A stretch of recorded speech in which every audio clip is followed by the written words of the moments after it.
अनुच्छेद 155 के बारे में आज हम लोग डिस्कस करते हैं। अनुच्छेद 55 क्या कहता है? अनुच्छेद 55 कहता है कि राज्य में एक राज्यपाल की नियुक्ति की जाएगी। यही क्वेश्चन तो बहुत सारे वनडे एग्जाम में आए हुए हैं कि राज्यपाल की नियुक्ति संविधान के किस अनुच्छेद के तहत होती है, तो अनुच्छेद 155 के तहत होती है। अब बात ये रहा कि राज्यपाल की नियुक्ति कौन करेगा और किसके कहने पर करेंगे। तो राज्यपाल की अगर नियुक्ति राष्ट्रपति द्वारा की जाती है, अब प्रधानमंत्री की सलाह पर, और राज्य का जो राज्यपाल होते हैं, राज्य का प्रमुख होने के साथ साथ केंद्र सरकार का प्रतिनिधित्व भी करते हैं वो। इसी बारे में हम लोग थोड़े से एक पॉइंट लिखे हुए हैं, सो हम लोग इस पे डिस्कस कर लेते हैं। अनुच्छेद 155 राज्य में राज्यपाल की नियुक्ति। एनसीईआरटी बुक में आपको इतना ही मिलेगा, ये हम समझने के लिए लिखे हुए। राज्यपाल कहाँ होंगे? तो राज्य में होंगे।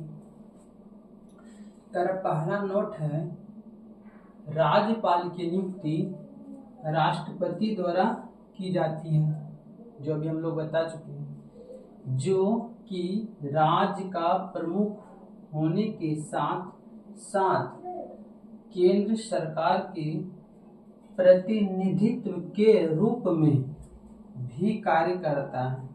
इसका मतलब राज्य सरकार के जो भी कार्यक्रम हो रहे उसके बारे में राष्ट्रपति को राज्यपाल बताते हैं, अवगत कराते हैं। दूसरा पॉइंट है, राज्यपाल की दोहरी भूमिका होती है। राज्यपाल राज्य का संवैधानिक प्रमुख होने के साथ साथ संघ का प्रतिनिधित्व भी होता है। इसी बारे में तो अभी हम लोग बात किए हैं कि राज्यपाल सारे काम राज्य के बारे में राष्ट्रपति को बताते हैं।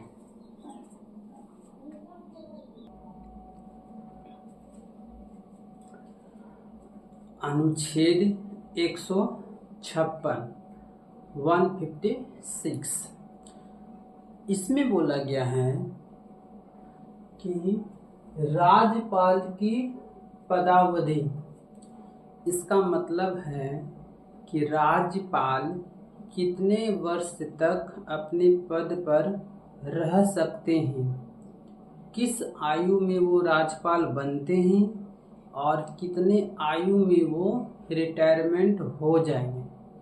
अगर हम बात करें तो राज्यपाल का जो बनने के लिए न्यूनतम आयु है वो कम से कम आपको 35 वर्ष होना चाहिए, और अधिकतम आयु संविधान में जिक्र नहीं किया गया है। दूसरी बात ये भी बोला गया है कि राज्यपाल को हटाने के लिए संविधान में कोई प्रावधान नहीं है। जैसे कि राष्ट्रपति को हटाने के लिए संविधान में प्रावधान है कि उस पर महाभियोग लगाकर राष्ट्रपति को हटा सकते, लेकिन राज्यपाल को हटाने का ऐसा कोई प्रावधान नहीं किया गया। तो ये सारे बातों को हम लोग अनुच्छेद 156 के अंतर्गत अध्ययन करेंगे। सारे पॉइंट हम पॉइंट बाय पॉइंट लिखे हुए थोड़ा सा समझते हैं।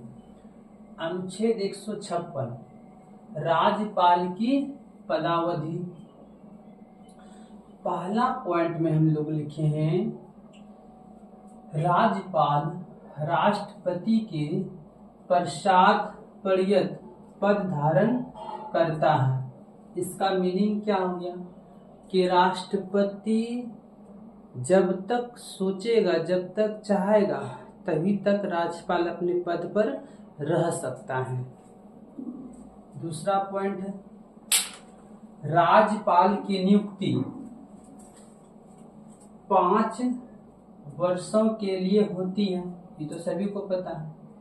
परंतु इससे पूर्व भी वह राष्ट्रपति को त्याग पत्र देकर पद त्याग कर सकता है। तीसरा पॉइंट, कार्यकाल समाप्त होने के पश्चात नए राज्यपाल की नियुक्ति तक वह पद पर बना रहता है। राज्यपाल को पद से, यहाँ पद छूट गया, पद से हटाने से संबंधित प्रावधानों का उल्लेख संविधान में नहीं है। इसका मतलब उसको पद से हटाने का कोई विकल्प नहीं है, वो राष्ट्रपति पर ही निर्भर करते हैं। पॉइंट नंबर 4, राज्यपाल राज्य का संवैधानिक प्रमुख होता है।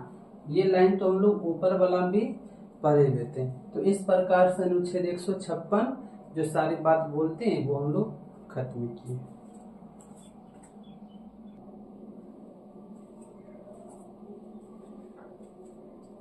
अनुच्छेद 157 और 158 के बारे में हम लोग अभी बात करते हैं। अगर हम पहले अनुच्छेद 157 के बारे में बात करें, जो कि नीचे लिखा गया है, तो इसमें कहते हैं कि राज्यपाल नियुक्त होने के लिए अर्हताएं, यानी कि क्या क्या अर्हताएं हैं, कौन सा व्यक्ति राज्यपाल हो सकता है। तो सबसे पहली बात तो यही है कि राज्यपाल नियुक्त होने के लिए जो सब में कंडीशन है वो भारत का पहले क्या हो, नागरिक हो। जैसा कि हम लोग भी यहाँ लिखे हुए अनुच्छेद 157 में राज्यपाल नियुक्त होने के लिए अर्हताएं क्या है, कि वह भारत का नागरिक हो। ये सब के लिए कंपलसरी है, होना ही चाहिए। दूसरा क्या है जो सबसे इम्पोर्टेंट है, वह 35 वर्ष की आयु पूरी कर चुका। ये पॉइंट एग्जाम में बहुत बार आए हुए हैं कि राज्यपाल नियुक्त होने के लिए न्यूनतम आयु कितनी होनी चाहिए। तो न्यूनतम एज जो होना चाहिए उसका 35 वर्ष होना चाहिए। और अनुच्छेद अगर 158 के बारे में बात करते हैं तो उसमें बोला गया है कि राज्यपाल नियुक्त होने के लिए शर्त क्या क्या, अब शर्त रखेगा आपके सामने कि आपके पास क्या होनी चाहिए और क्या नहीं होनी चाहिए।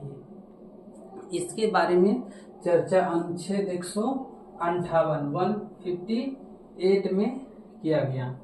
तो हम लोग इसका पहला पॉइंट देखते हैं कि इसका क्या कौन सा पॉइंट इम्पोर्टेंट भी है। कर राज्यपाल संसद के किसी भी सदन या विधानमंडल के किसी भी सदन के सदस्य नहीं होंगे। ये बोल दिया, किसी भी सदन का सदस्य राज्यपाल होता ही नहीं। यही क्वेश्चन तो बच्चे बार बार एग्जाम में गलत करते हैं। उनको लगता है अच्छा राज्य में राज्यपाल हैं तो वो ये तो विधान परिषद के, ये तो विधान मंडल के सदस्य या विधान जो भी किसी राज्य में 3 सदन होते हैं, जैसे बिहार में 2 सदन है, बंगाल में 3 सदन है। तो उनको लगता है कि नहीं, अगर राज्यपाल में है तो वो किसी का सदस्य होंगे, लेकिन एक्चुअल क्या चीज़ है कि वो किसी भी सदन का सदस्य नहीं होंगे। दूसरा बात है राज्यपाल लाभ का कोई पद धारण नहीं कर सकता है। और लाभ के पद के बारे में हम बताए हैं कि संघीय मंत्री जो है वो लाभ का पद उसको नहीं माना जाता है। जितना भी मंत्री पद है वो लाभ का पद नहीं मानते हैं। पॉइंट नंबर 3, राज्यपाल अपने आधिकारिक आवासों के लिए राजभवन का निःशुल्क उपयोग करते ही हैं। तो उनको राज्यपाल को रहने के लिए एक आवास दिया जाता है जिसका नाम क्या होता है, राजभवन होता है। इस प्रकार से अनुच्छेद 157 और 158 कंप्लीट हो गया।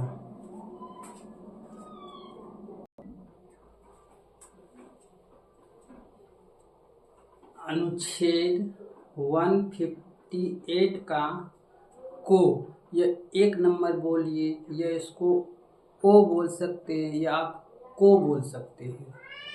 इसमें एक पॉइंट छूट गया जो हम लोग बातें कर लेते हैं। यहाँ खंड बना के डाल दिया गया है संविधान में। ये क्या बोलते हैं, जब किसी व्यक्ति को 2 या 2 से अधिक राज्यों का या 2 राज्य का राज्यपाल नियुक्त कर दिया जाता है, तब उसका जो भत्ता होगा, उसका पेमेंट होगा, उसका निर्धारण किस प्रकार से किया जाए और उसका निर्धारण कौन करेगा, इसके बारे में ये अनुच्छेद आपको बतलाता है। तो हम लोग पॉइंट वाइज लिखे हुए इसको समझ लेते हैं बढ़िया से कि अनुच्छेद 158 का को क्या बोला, जब एक ही व्यक्ति को 2 या 2 से अधिक राज्यों का राज्यपाल नियुक्त किया जाता है, तब उसे दिया जाने वाला वेतन एवं भत्ता उन राज्यों के मध्य ऐसे अनुपात में आवंटित किया जाता है जो राष्ट्रपति द्वारा निर्धारित किया जाए। यानी कि जो राष्ट्रपति को जैसा लगेगा उसके अनुसार उसका वेतन और भत्ता को क्या करेगा, निर्धारित कर दिया जाएगा। अगर हमारा वीडियो आपको अच्छे लगे तो चैनल को लाइक, सब्सक्राइब और वीडियो को ज़्यादा से ज़्यादा बच्चों को शेयर कर दें। धन्यवाद।